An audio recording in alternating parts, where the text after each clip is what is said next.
Oke, baik. Assalamualaikum warahmatullahi wabarakatuh. Perkenalkan, nama saya Safna Rosni dari kelas 4 gabungan 2 dengan NIM 22044110907.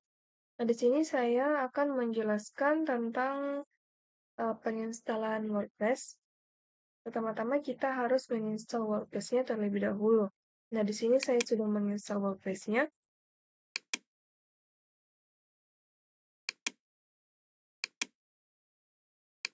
Nah, kemudian file WordPress-nya kita salin dan pindahkan ke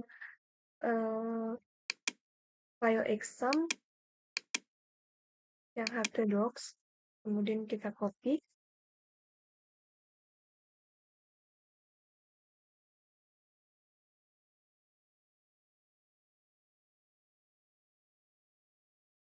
Oke, setelah itu nama file WordPress ini kita ganti jadi terserah kita mau namakannya apa.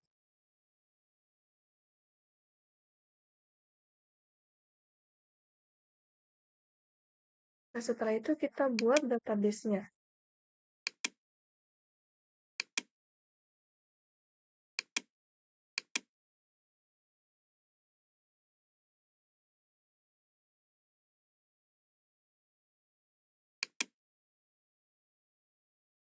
Kita klik new, kemudian buat database-nya.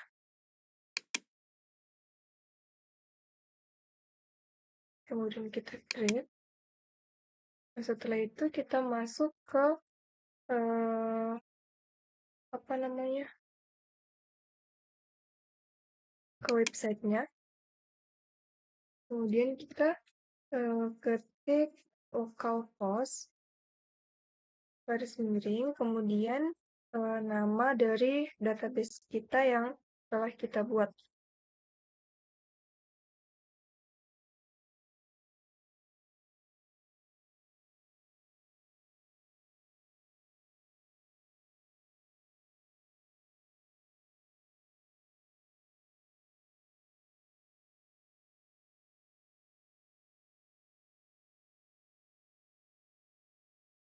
Oke, setelah itu kita pilih bahasa.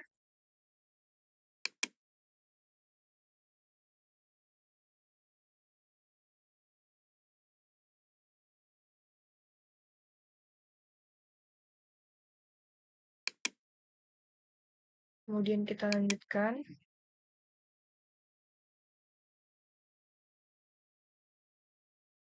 Setelah itu kita klik ayo. Nah, di sini ada kita masukkan nama database yang telah kita buat. Kemudian nama penggunanya kita ubah jadi Rod. Sandinya tidak perlu. Kemudian kita kirim. Kemudian jalankan pemasangan. Setelah itu kita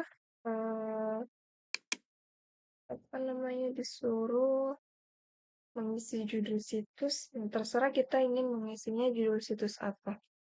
Di sini saya akan mengisinya jadi situs pembelajaran.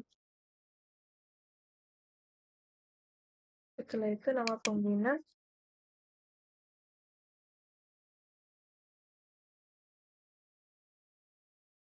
Dan kata sandinya. Nama pengguna ini dan kata sandi akan kita pakai saat login ke WordPress tersebut.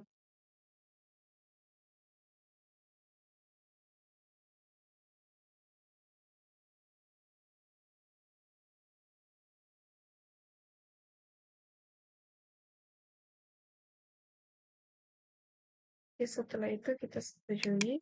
Kemudian emailnya terserah kita mau isi apa.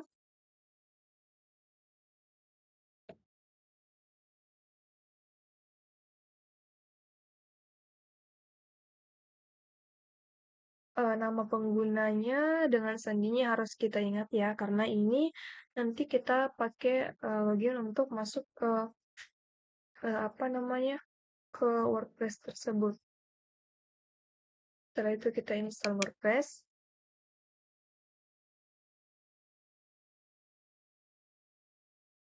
Nah, kemudian kita klik login untuk masuk. masukkan nama pengguna dan password yang telah kita buat tadi.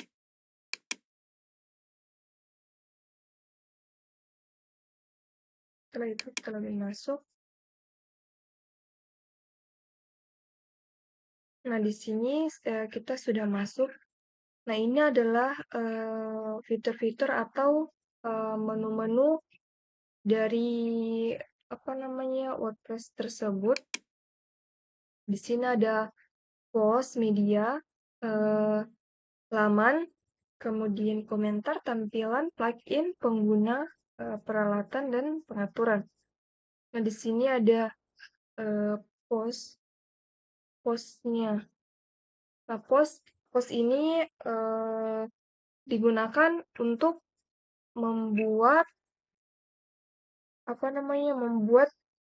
postingan atau artikel yang sifatnya sering diupdate. Kemudian ada media ini digunakan untuk membuat halaman atau postingan yang sifatnya statis atau jarang diupdate. Kemudian di sini ada laman.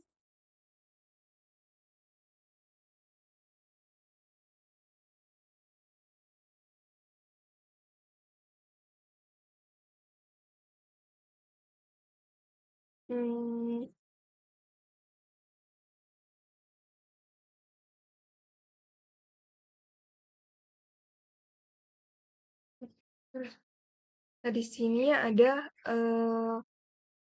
adalah fitur-fitur dari WordPress tersebut yang terdiri dari post, media, laman, komentar, tampilan, plugin, pengguna, peralatan, atau pengaturan. Nah, post ini terdiri dari semua post, tambahkan post baru, kemudian kategori dan tag.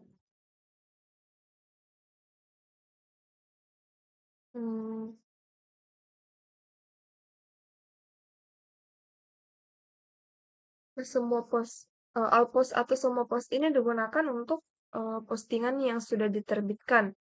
Kemudian tambahkan post baru itu digunakan untuk menambahkan postingan baru. Kemudian kategori itu digunakan untuk membuat kategori dari postingan agar diklasifikasikan. Nah, tag ini digunakan untuk membuat sebuah tag.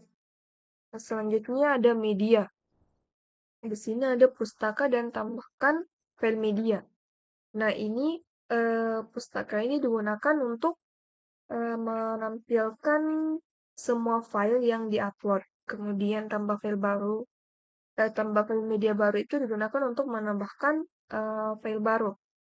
Nah, kemudian di sini ada laman. Di sini ada semua laman dan tambah laman baru. Semua laman ini digunakan untuk melihat semua page yang sudah dibuat. Kemudian tambahkan halaman baru itu digunakan untuk membuat page baru. Nah, di sini ada komentar. Komentar ini digunakan kok di sini berisi komentar yang sudah disetujui. Kemudian ada tampilan. Nah, tampilannya ini terdiri dari tema dan editor.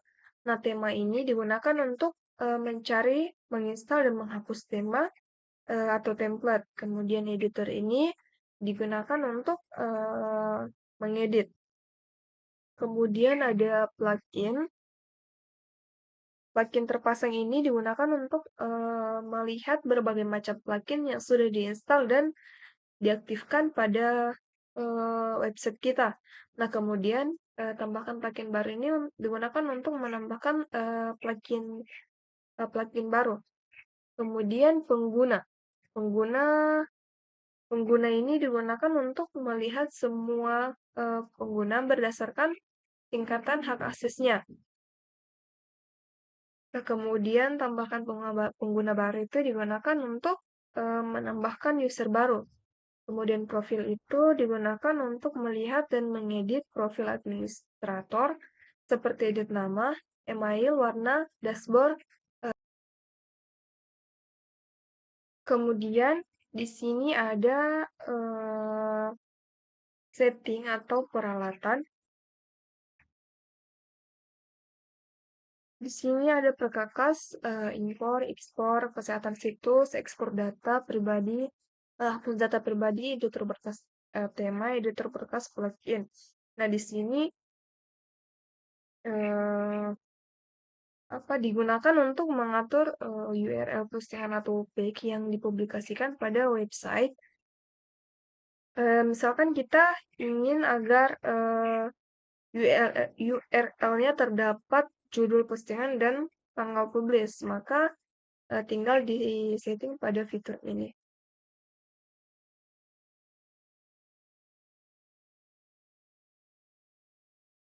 Oke, sekiranya itu saja yang bisa saya sampaikan. Kurang lebih yang mohon dimaafkan. Wassalamualaikum warahmatullahi wabarakatuh.